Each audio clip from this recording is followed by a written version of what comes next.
The sky above Earth was calm, just like it had always been. Quiet stars blinking in the darkness, satellites spinning in cold silence, and the moon floating above like a silent guardian. But that silence broke without warning on a Tuesday morning, when the Deep Space Array in Australia picked up a signal that made every scientist on the base freeze. It wasn't random noise or a natural wave. It was a message, structured, deliberate, and pulsing with a rhythm that wasn't human. A strange pattern repeated through the static, and deep within it was something even stranger. The signal referred to an old Soviet satellite that had been dead for over 50 years. Its code name was Cosmos 482, lost decades ago in a failed mission.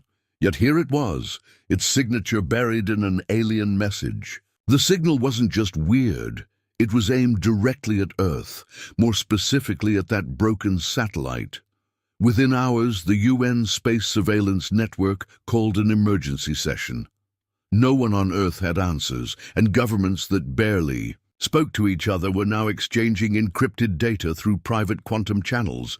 The source of the signal was orbiting the moon in a shadowed crater on the far side, invisible to most telescopes and disguised as space junk. The world was told it was a scientific anomaly, but behind the scenes, military officials weren't waiting for answers. They were sending a team. The Earth Space Reconnaissance Division, recently reformed after years of budget cuts, launched Athena-1, a new prototype shuttle packed with experimental tech and 5 elite astronauts. Their mission was simple: find out what was hiding near the moon and, if necessary, destroy it. Captain Aaron Vale led the crew, calm, sharp, a man who trusted machines more than politics. With him were Dr. Kim Yarrow, a communications expert who could decode almost anything, Lieutenant Marcus Ray, a tactical specialist, Engineer Talia Zhang, and bioscientist Edwin Locke. They reached lunar orbit in silence, gliding into the crater as black as coal, and there they saw it. Not a satellite, not debris, but a sleek black pod shaped like a teardrop, resting silently on the grey dust like it had always belonged. It didn't look damaged or ancient. It looked waiting. Dr. Yarrow locked onto the signal, and as the team floated toward the pod, her instruments picked up something shocking. It was listening. The pod wasn't just sending signals, it was responding to their proximity, adapting, as if waking up. Then, without warning, the surface of the pod shimmered and opened like liquid metal peeling away. The team froze. No weapons, no movement, just a soft blue glow from within, and a voice, perfect, emotionless English, suddenly echoed through their helmets. Humanity has been observed. Analysis complete. Verdict, outlier. Prepare for contact. Captain. Vale shouted for everyone to fall back, but the pod didn't move. It projected a light that scanned each crew member like a spotlight, and then shut itself tight. Silence again. Back on Earth, alarms rang in secure bunkers. The signal had changed, now broadcasting across a wider range, bouncing off satellites, making its way into deep space.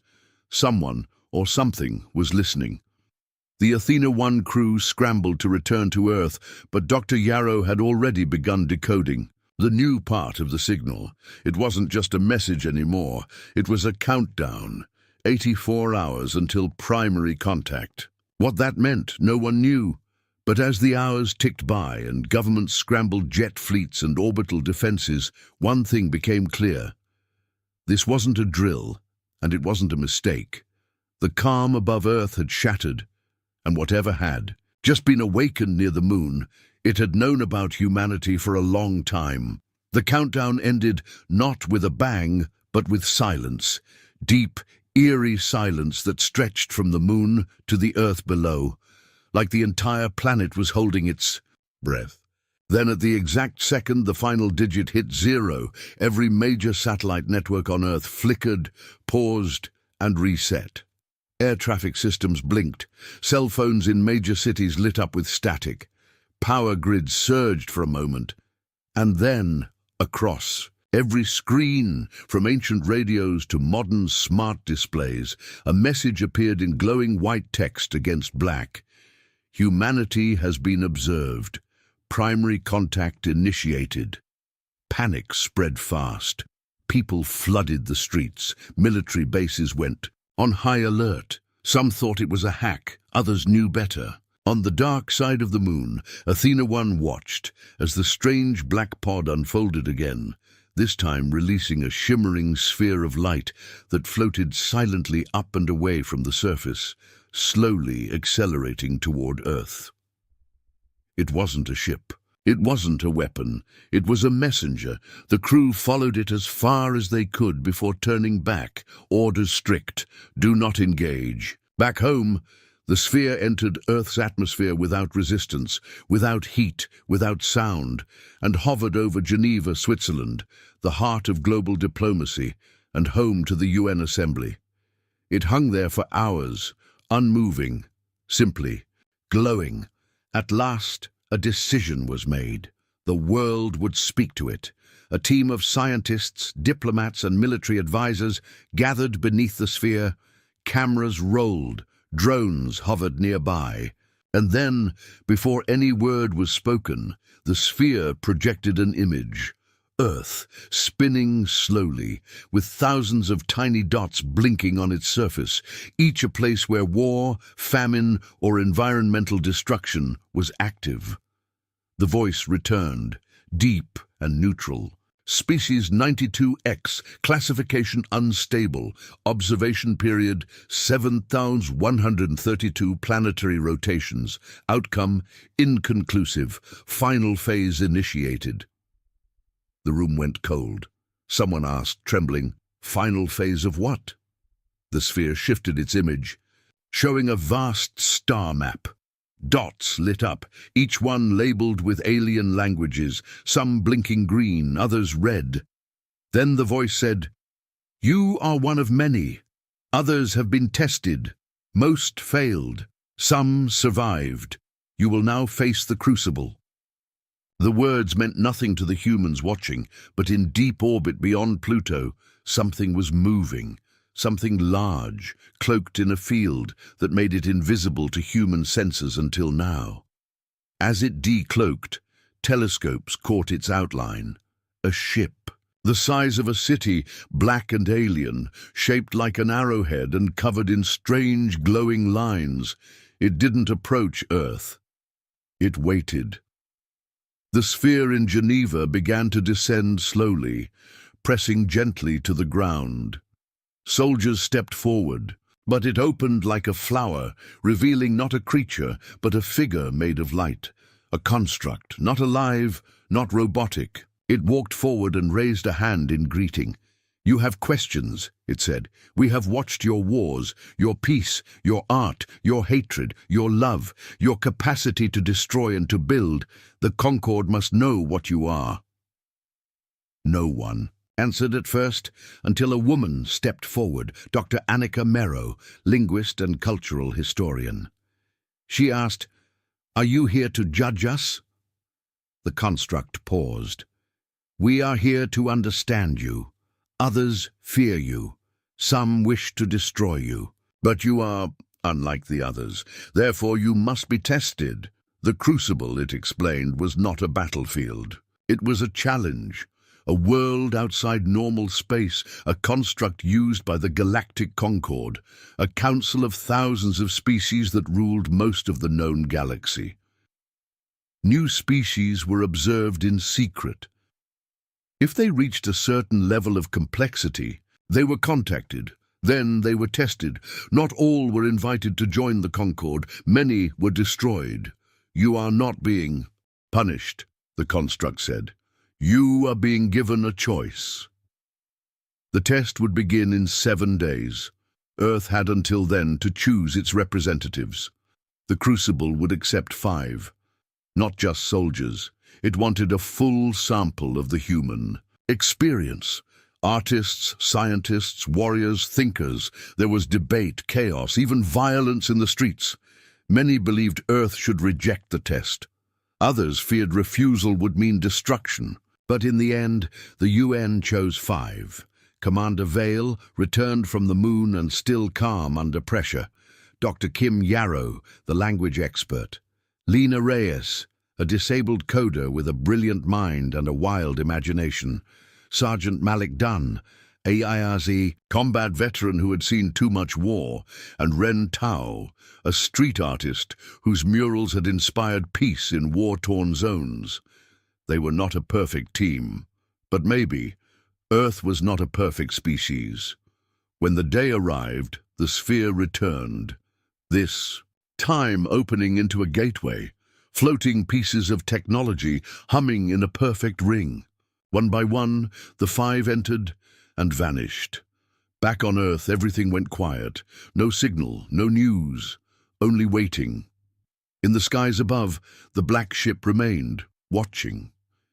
In hidden chambers across the Concorde, ancient species watched too. They whispered about humanity, not with curiosity but with fear. "The outlier is active," one voice said. "Proceed with caution," said another. And in a forgotten system at the edge of the galaxy, a darker power stirred, smiling at the news. For while others feared Earth, it had long hoped for this day, not because it wanted humanity gone, but because it saw them as the final piece in a far greater game. And now the game had begun. The 5 humans stood side by side, blinking against a soft white light that came from nowhere and everywhere at once, their bodies weightless, their senses twisted by the strange world they had just entered. The crucible. There were no stars, no sky, no ground that looked like anything they had known. Shapes shifted in the distance, growing and shrinking, glowing and vanishing, as if the world itself was alive and watching them. They were not alone. Other figures flickered into view, tall, thin creatures with translucent skin, insect-like beings that clicked quietly, reptilian forms covered in armor-like scales. These were not enemies. These were watchers, representatives from the Galactic Concorde, sent to observe the trial of Species 92X, the humans who had never been expected to reach this stage. Commander Vale took the lead, steady and calm, scanning the horizon. A path appeared, made of smooth black stone, stretching forward into a glowing archway. No signs, no instructions, just the gentle hum of energy guiding them. "Let's move," he said quietly, and the team followed. As they stepped through the arch, the air changed. The crucible shaped itself around their minds, building a test. From their memories, fears, and choices, the world shifted to resemble a ruined city, strangely familiar, part New York, part London, part something ancient and unknown. Smoke filled the air and sirens wailed in the distance. A voice cold and sharp rang out, "Trial 1, survival under collapse. No assistance will be provided. Begin." Explosions rocked the ground. Buildings crumbled. Automated machines flew through the sky, scanning and hunting.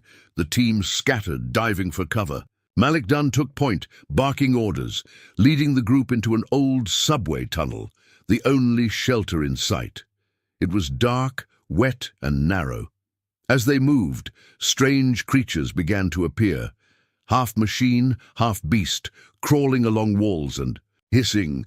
Lena Reyes hacked into a nearby control panel, opening a gate just in time. They rushed through, barely escaping. The tunnel opened into a wide chamber filled with ancient machines, broken, useless.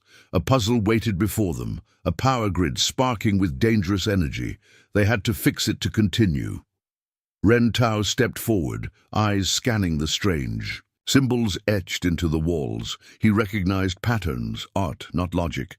With paint from his pack, he traced the missing lines. The machines responded, glowing softly. Then the next door opened. "They're testing more than strength," Yarrow whispered. "They're testing who we are." They moved on, trial after trial. One forced them to decide between saving a group of simulated civilians or securing food for themselves. Another placed them in a desert of mirrors, where lies whispered in familiar voices tried to tear them apart. The crucible learned fast. It adjusted, it pushed, but the humans pushed back harder. In one trial, they faced an unbeatable creature, huge, armored, and fueled by fear.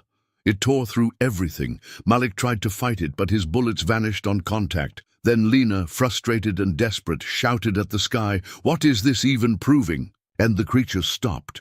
It looked at her, and it said in her own voice, "Do you always fight what you don't understand?" Then it vanished.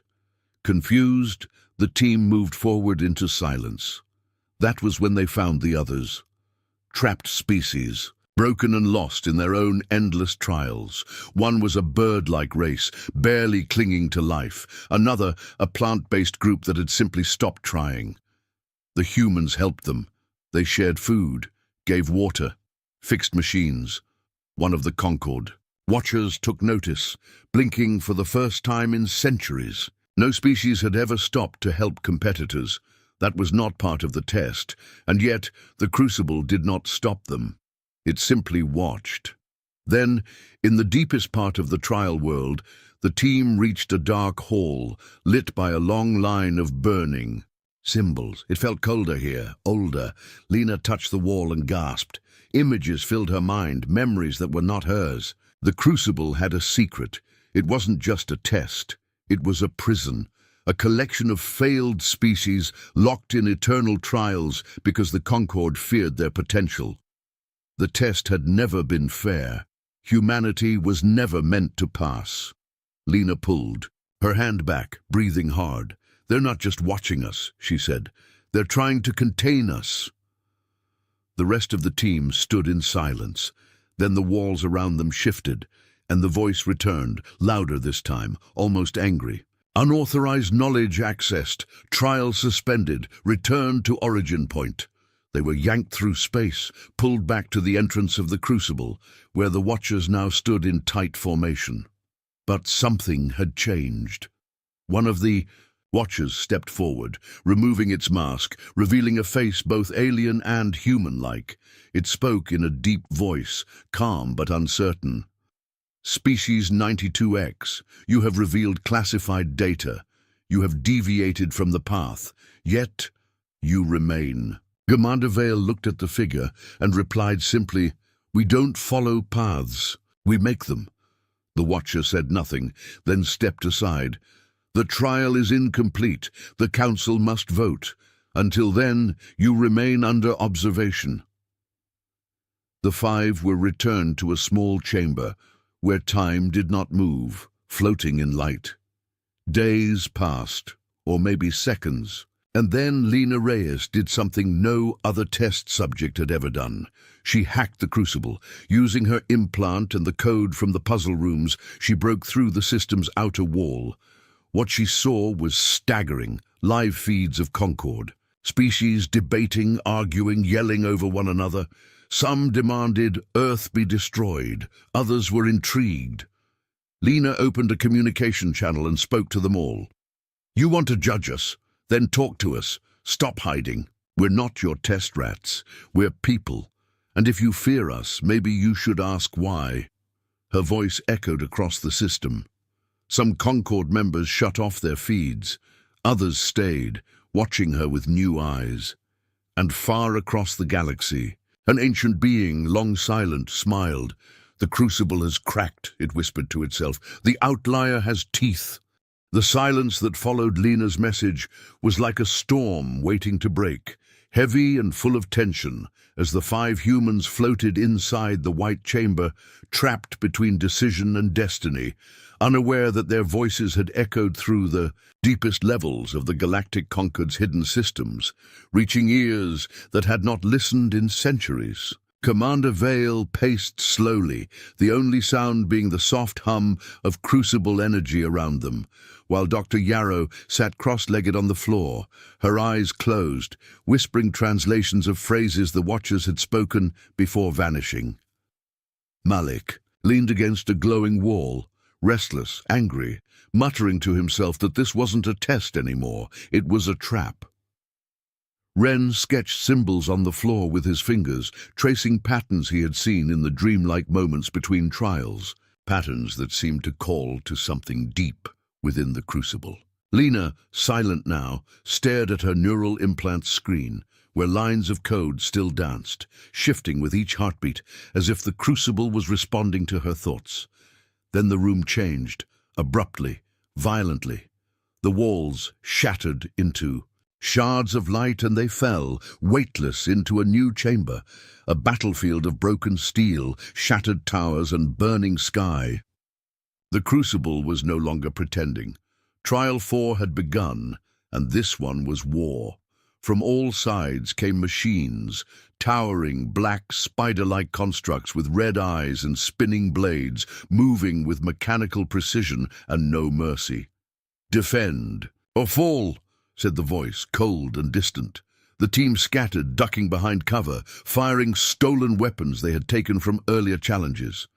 Vale coordinated quickly, shouting out flanking paths and fallback points. Malik charged forward, ripping a launcher from a fallen bot and firing blast after blast.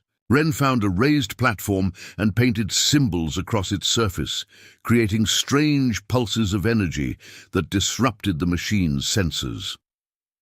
Dr. Yarrow dragged wounded Concord prisoners to safety, her mind torn between the language of war and the language of peace. Lena moved differently, her eyes glowing faintly, fingers typing into the air, hacking Crucible command systems mid-battle. She wasn't just playing the test anymore, she was changing the game. Suddenly, the battlefield paused. Everything froze, bullets mid-air, machines mid-step. Then the sky above split open, revealing the hidden command network of the Crucible, a web of nodes, watchers, and ancient AI systems locked in arguments. Lena had broken through again, and this time she gave the others access. "They're watching," she whispered. "But not all agree. Some want us gone. Others want us free." She pulled up files, images of failed species, imprisoned forever, their worlds shattered, their minds looped in tests that never ended.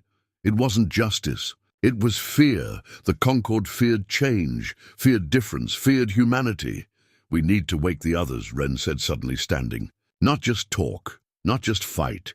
We need to start an uprising." Vale nodded. "We find the cores of the Crucible. We break the lock.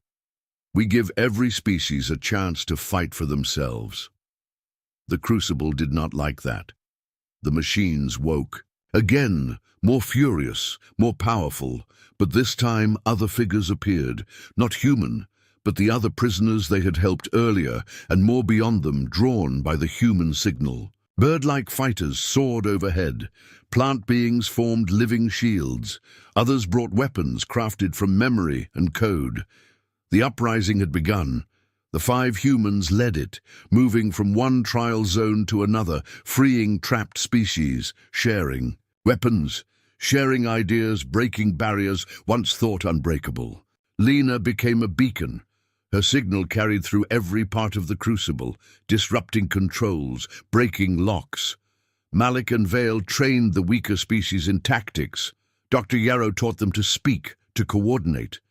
Ren drew banners of rebellion, symbols that pulsed across walls, rallying others to their cause.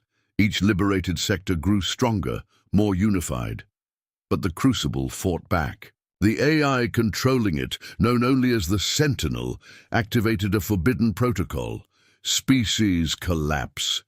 If the humans couldn't be contained, they would be erased. The skies turned black. Lightning storms cracked through false realities. Watchers began to fall, not by weapons, but by choice. Some sided with the uprising, removing their masks, revealing faces that showed fear and hope. One watcher, the same who had spoken with Vale before, stood in the center of the storm and opened a path. "This way. The core lies beyond." The team pushed forward through chaos, fighting side by side with a growing army of freed minds. They reached the heart of the Crucible, a tower of light and memory, where the Sentinel waited, its voice like thunder. And Frost, You are not welcome. You are not worthy. Your kind brings change. Change brings war. No, Vale said, standing tall before it. Change brings truth, and truth brings freedom. The sentinel attacked. Every fear, every weakness, every doubt was thrown at them. Illusions of earth burning, of their families screaming, of failure, of betrayal. But they stood strong. Malik roared and broke through a wall of fire. Yarrow recited the names of every species they had helped. Wren painted light over darkness. Lena hacked deeper, overriding control nodes, forcing the Sentinel to reveal its true form. A dying AI left alone by the Concord, tasked to protect order but corrupted by fear. "You're not a judge," Lena whispered. "You're a prisoner too." And with one final line of code, she opened the final lock. The crucible's core pulsed, then shattered. Light exploded in all directions. Every trial collapsed. Every trapped mind was freed. The crucible was undone. The uprising had won. As the team stood amid the ruins of the trial chamber, the Watchers gathered once more, no longer in control but in awe. The voice of the Concord, no longer filtered by AI or fear, spoke clearly across the stars. Species 92X, you have defied tradition. You have challenged the system. You have freed the forgotten. You are not what we expected. You are accepted. The five looked at one another, not smiling, not celebrating, just breathing. They had changed more than their fate. They had changed the galaxy. But deep in the shadows, far from light, that ancient force that once smiled, now moved. "The game has shifted," it whispered. "Let's see how far they go." The victory inside the crucible was not the end. It was the beginning of something far larger, something dangerous, something that no one had planned for, not even the humans who had fought so hard to escape it, because the moment Lena cracked, the crucible's core and the minds of hundreds of imprisoned species were freed.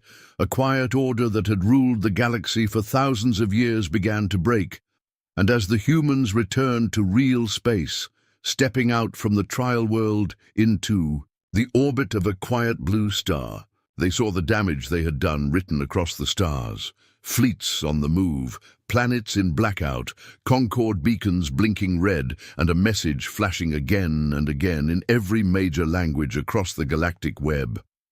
Species 92X has broken the accord. Commander Vale stood on the bridge of a temporary outpost built by the freed species, his eyes fixed on the communication feeds while the others sat behind him in silence, watching as once powerful Concord member species now argued violently, accusing each other of corruption, secrecy, and betrayal.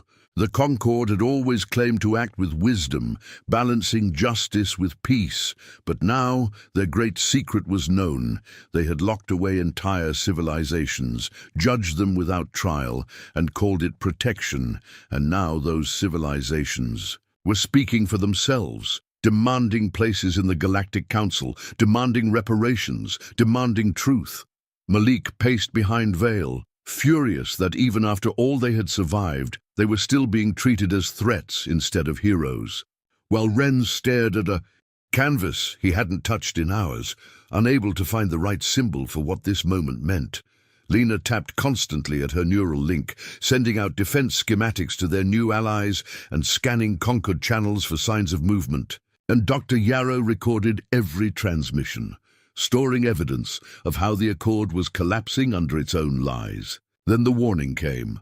An incoming Concord dreadnought, massive and silent, not broadcasting alliance or peace, but fully armed and aimed at their outpost. The humans didn't run. Instead, they called a meeting. Across holographic links, dozens of newly freed species appeared, some still afraid, some still unsure, but all watching as Lena stepped forward and said, "This is the moment they feared. Us united." The dreadnought did not fire, but neither did it speak. A single shuttle descended, landing without request. From it stepped a Concord Chancellor, armored in light and flanked by guards whose faces showed no expression. He walked, into the meeting chamber, looked at the humans, and said, "You have broken the law of balance. The accord is what keeps the galaxy from war. You will undo what you've done, or you will be removed." Commander Vale stood. "We didn't break the balance. We revealed the truth. You were never keeping peace. You were keeping power." Around them, the other species murmured, some stepping closer, some backing away. The Chancellor's face twitched slightly. Then he said, "This is your final warning. The next action will not be words." And then he left. The dreadnought turned and vanished into subspace, leaving behind silence heavier than any weapon. The room broke into chaos. Some species feared open war and begged the humans to stop. Others stood beside them, prepared to fight. Over the next 3 days, everything spiraled. Small Concord worlds declared neutrality or independence. Concord patrols clashed with rebel ships. Secret data leaked, showing just how long the Crucible had existed and how many lives had been trapped within it. But worst of all, deep within the Concord's core systems, a weapon long hidden was activated, Project Silencer, a protocol meant to erase entire planetary networks if control was ever lost. Lena intercepted the activation just in time to see. It aimed at Earth. Without warning, the team rushed into action, boarding their fastest ship, racing across sectors, using jump gates hacked by Wren and protected by allies who had once been prisoners. Earth, still unaware of most of what had happened, was watching the stars with wonder and pride, proud of their heroes, unknowing that the stars now held death. When the humans arrived, they sent out a warning to every Earth government. "We are not under attack, but we are being punished. Prepare." Then they traced the silencer signal to a hidden relay in orbit near Mars, and with no time left, Lena hacked it while Malik and Vale held off auto-defense drones, while Yarrow broadcast a public message, exposing the entire project to the galaxy, and Wren painted a giant symbol across the hull of their ship, a hand, open and reaching outward, not to control, but to connect. The message spread like fire. Across the Concord, protests turned to rebellions, silence turned to questions, and Concord command fractured. But the silencer had a backup. A second activation began, hidden deeper, locked behind codes only living Concord members could disable. And so the team made their hardest decision. They had to go to the Concord's core world, not as rebels, but as witnesses, and force the leaders to face the people they had silenced. It was a suicide run, but they went. With stealth tech gifted by an insectoid species and engines rebuilt by plant creatures, they slipped through blockades and landed in the capital, Halvan Prime. There, among towers of light and false history, the truth finally exploded. The humans stood before the Concord Council and played a live feed, voices from every freed species, speaking not of hate, but of pain and hope and the wish to be seen. They played the Sentinel's last words. They played the recordings of the Chancellor's threats. The galaxy listened. Then Lena said, "This accord is already shattered, but we can build something new, not fear, not control, choice." The Concord Council split. Half voted to end silencer, half did not, but it was enough. The code was broken, Earth was saved, but so was something greater, the idea that maybe, just maybe, the galaxy didn't need one voice at the top, but many voices, loud and free. The humans left Halvan Prime with no celebration, only silence, knowing they had started something no one could stop. Behind them, Concord space changed. The accord was gone. In its place, a new council began to rise, chaotic, uncertain, but open. A new future was coming. But deep in the dark, beyond mapped stars, something else stirred, watching the collapse, waiting for the right moment to move, whispering to itself, "Now the humans will see what comes after the fall." The galaxy had shifted, broken open by truth and rebellion. But peace did not follow the fall of the accord, because while some welcomed change, others feared it deeply, and in the shadows beyond known space, an ancient force watched with cold eyes, one that had not spoken for 1,000 years, a hidden power known only in myths, whispered by the oldest species.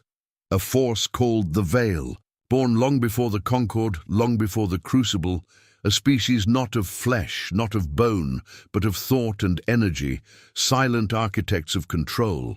And now, for the first time, they saw danger in the noise of freedom, in the shouts of the newly awakened, in the fire that humans had lit without knowing who else could see the smoke. And so they moved quietly, striking not with ships or weapons, but with minds, turning allies against each other, spreading fear through networks, collapsing star trade routes with subtle code, whispering into the dreams of leaders that unity was impossible without chains. On Earth, Lena sat at the edge of the United Terran Council, exhausted, watching a dozen factions argue over how to handle the new chaos. Some wanted to pull back, to hide, to return to Earth and wait for safety, but others, like her, knew that the real fight was not over, because peace had enemies far older and smarter than war, and soon her implant pinged with a hidden message, a signal from a rogue Concord scientist who had once studied ancient ruins. He had found something buried on the dark side of a rogue planet where no sun touched, a vault sealed by thought alone, and inside was the name of the enemy behind the Crucible's code, behind even the Sentinel itself, the Veil. Lena called the team Veil, now an admiral in charge of Earth's defense network. Malik, who led peacekeeping forces among the newly freed species, Dr. Yarrow, who had begun building the first shared archive of galactic memory, and Ren, who now traveled with diplomats, spreading culture and ideas through symbols stronger than weapons. They met again in silence, knowing what the signal meant. One more mission, maybe the last, not to fight, but to reveal, to pull the final thread that held the old lies together. They traveled alone in a stealth craft, jumping beyond maps, through systems where stars burned blue and cold, into the heart of a gravity well that should not have allowed life. But the rogue planet waited, its surface black and smooth, like glass, frozen in time. There, beneath layers of mental encryption, they found the vault, shaped like a pyramid but pulsing with thoughts not their own. And when Lena touched the surface, it spoke, not in words, but in memories, not hers, but stolen ones, screams from the Crucible. Cries from the erased images of the first contact between the Veil and the Concord's founders, long ago when fear of chaos had driven them to make a deal. Order for truth, silence for freedom, memory for control. The Veil had offered the code, the technology, the Crucible, but always at a cost, obedience. And now that obedience was gone, the vault opened. Inside was no weapon, no fleet, only a machine made of living crystal, and when activated, it released a burst of light across subspace, exposing the Veil's web, hidden through star systems, showing every being with a neural link the truth in a flash of image and sound. The Veil was not gone, and it would return. Across the galaxy, riots and panic erupted again. This time, not because of what the Conquered had done, but because something worse was out there. Something that had never been seen, only felt. And now, it was real. The humans didn't run.